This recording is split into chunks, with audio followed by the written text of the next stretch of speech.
আসসালামু আলাইকুম প্রিয় শিক্ষার্থী বন্ধুরা, পঞ্চম শ্রেণীর বাংলাদেশ ও বিশ্ব পরিচয় ক্লাসে তোমাদের সবাইকে স্বাগতম।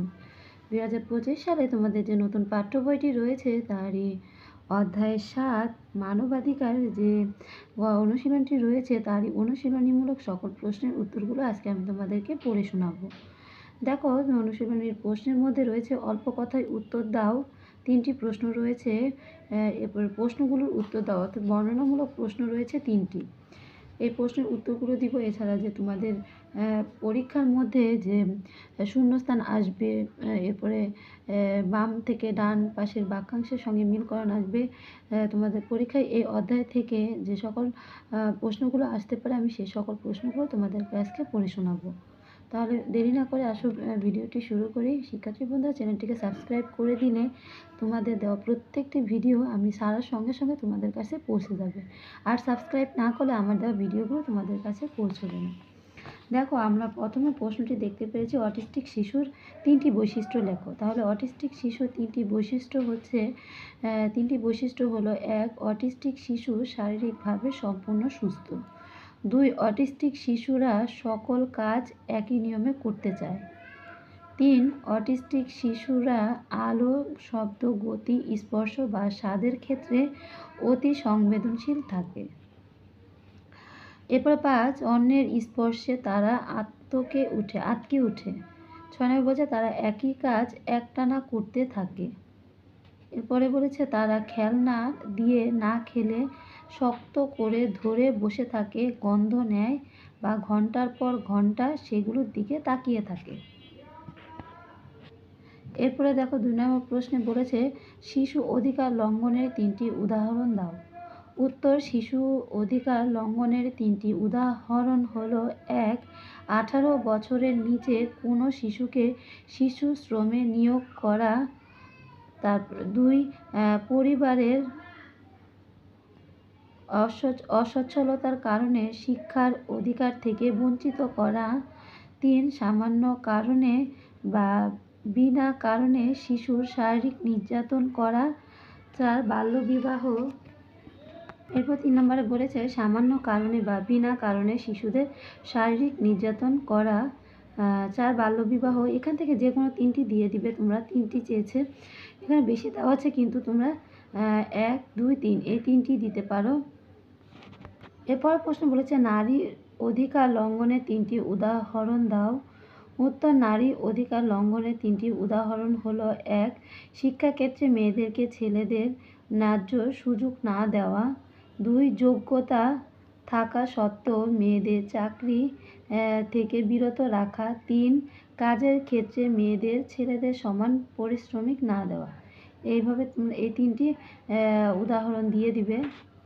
বন্ধুরা, এই উদাহরণগুলো তোমাদের মেন বইতে 3টি করে চেয়েছে, এখানে বেশি করে দেওয়া আছে, কেননা তোমাদের বই পরীক্ষার সময় 3টির জায়গায় 4টি 5টিও চাইতে পারে, যে 4টি বৈশিষ্ট্য লিখো, 5টি বৈশিষ্ট্য লিখো, এজন্য একটু বেশি করে দেওয়া আছে। তোমরা 3টিও শিখতে পারো, এমনকি এখানে 5-6টি করে দেওয়া আছে, তোমরা 3টিও শিখতে পারো, বেশিও শিখতে পারো। এই যে দেখো, এখানে দেখো অটিস্টিক শিশু 3টি বৈশিষ্ট্য লেখো, এখানে কতগুলো রয়েছে? 6টি রয়েছে। তোমাদের পরীক্ষায় 3টি জায়গায় 5টি, 4টি, 6টি চাইতে পারে, এজন্য এখানে বেশি করে দেওয়া আছে। প্রত্যেকটা প্রশ্ন এখানে বেশি করে দেওয়া আছে। এই যে 2 নম্বর প্রশ্নটাও বেশি করে দেওয়া আছে। তোমাদের পরীক্ষায় সময় বেশি চাইতে পারে। 3টি জায়গায় বলতে পারে নারী অধিকার লঙ্ঘনের 4টি উদাহরণ দাও, এজন্য তোমরা একটু বেশি করে শিখে নিও। এবার দেখো বলেছে প্রশ্নগুলোর উত্তর দাও। 1 নম্বর প্রশ্নে বলেছে কোন প্রতিষ্ঠান মানবাধিকারকে প্রথম স্বীকৃতি প্রদান করে? কখন? উত্তর: জাতিসংঘ মানবাধিকারকে প্রথম স্বীকৃতি প্রদান করে 1948 সালে 10ই ডিসেম্বর। জাতিসংঘের সর্বজনীন মানবাধিকারের ঘোষণা জাতিসংঘের সকল সদস্য রাষ্ট্র গ্রহণ করে এবং মানবাধিকার সংরক্ষণে অঙ্গীকারবদ্ধ হয়। মানবাধিকারের সর্বজনীন ঘোষণাপত্র 20 শতকের সবচেয়ে গুরুত্বপূর্ণ দলিল।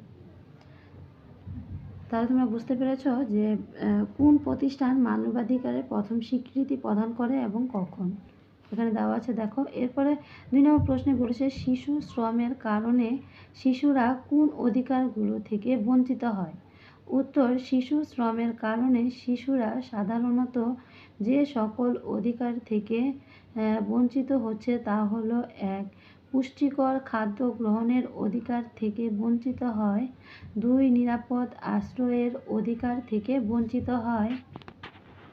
৩. স্বাস্থ্যসেবা পাবার অধিকার থেকে বঞ্চিত হয়। ৪. শিক্ষা গ্রহণের অধিকার থেকে বঞ্চিত হয়। ৫. জীবনের নিরাপত্তা পাওয়া থেকে বঞ্চিত হয়। ৬. সুস্থ ও সুন্দর জীবনের বিকাশ থেকে বঞ্চিত হয়। এরপর বলেছে মানব পাচার বলতে কী বোঝায়? উত্তর, মানব পাচার বলতে দেশের ভেতরের অথবা দেশের সীমানার বাইরে বিক্রয়, বিনিময় বা অন্য কোনো অবৈধ কাজে নিয়োগের জন্য নারী, শিশু বা কোনো ব্যক্তিকে স্থানান্তর করাকে বোঝায়। তাহলে আমরা বুঝতে পারলাম মানব পাচার কাকে বলে।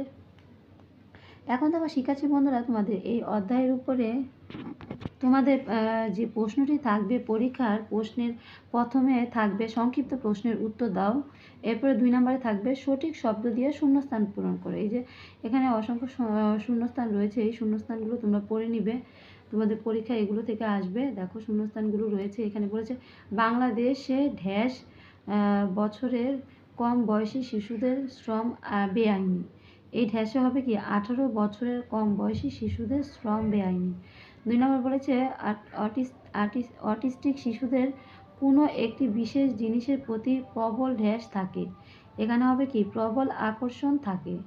এরপরে 3 নম্বর বলছে শিশু পাচার একটি ড্যাশ বিরোধী কাজ। এখানে হবে শিশু পাচার একটি কি শিশু পাচার হচ্ছে একটি মানবাধিকার বিরোধী কাজ। জাতিসংঘ ড্যাশ সালে মানবাধিকার সর্বজনীন ঘোষণাপত্র অনুমোদন করেছে। এই 4 নম্বরে হবে যে 1948 সালে মানবাধিকার সর্বজনীন ঘোষণার অনুমোদন করেছে। 5 নম্বর হচ্ছে সকল সুযোগ সুবিধা পাওয়ার অধিকার হচ্ছে ড্যাশ। অধিকার হচ্ছে কার? সকল সুযোগ সুবিধা পাওয়ার অধিকার হচ্ছে মানবাধিকার। অটিস্টিক শিশুরা ড্যাশ দক্ষ হয়। অটিস্টিক শিশুরা গণিতে দক্ষ হয়। সাথে বলেছে প্রতিটি শিশুই একে অপরের থেকে ড্যাশ। এখানে তোমরা লিখে দেবে প্রতি শিশুই একে অপরের থেকে আলাদা।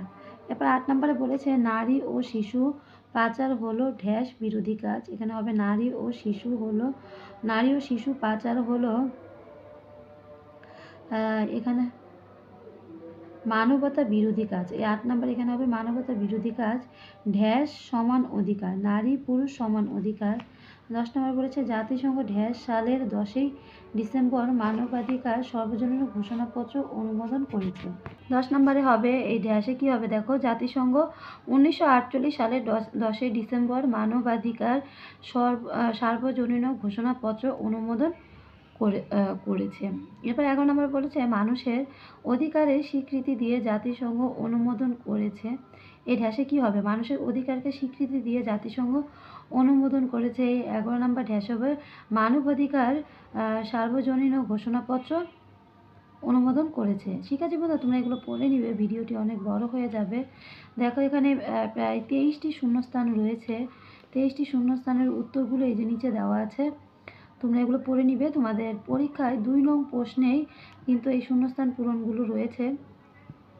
তারপরে 3 নম্বর প্রশ্নে থাকবে বাম ডান মিলকরণ। দেখো এই যে বাম ডান মিলকরণ দেওয়া থাকবে। এখানে বাম ডান এই যে শিশু শ্রম হচ্ছে কি, শিশু শ্রম হচ্ছে বেআইনি। নারী ও পুরুষের অধিকার হচ্ছে সমান। পরিবারের সামর্থ্য না থাকায় শহরে অনেক শিশু কি গৃহহীন। এরপরে শিশু পাচার একটি হচ্ছে শিশু অধিকার বিরোধী কাজ। 15 নম্বরে বলছে শিশু নির্যাতনের ফলে কি হয়, শিশু নির্যাতনের ফলে মানবাধিকার লঙ্ঘিত হয়।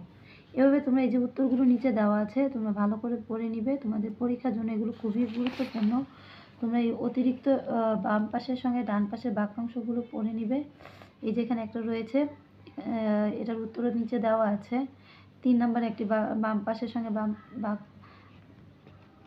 বাম পাশের বাক্যাংশের সাথে ডান পাশের বাক্যাংশ মিল করো। এই যে 4 নম্বর একটি রয়েছে, প্রত্যেকটার উত্তর দেওয়া আছে। দেখো এই যে এটার উত্তরে দেওয়া আছে, এরপরে যে দেখো এটার উত্তরে দেওয়া আছে, 4 নম্বরের উত্তরও দেওয়া আছে, 5 নম্বর প্রশ্নের উত্তরও দেওয়া আছে। দেখো তোমরা একটু দেখে নিবে, এগুলো পড়ে নিবে, এগুলো পড়ে নিবে তোমরা।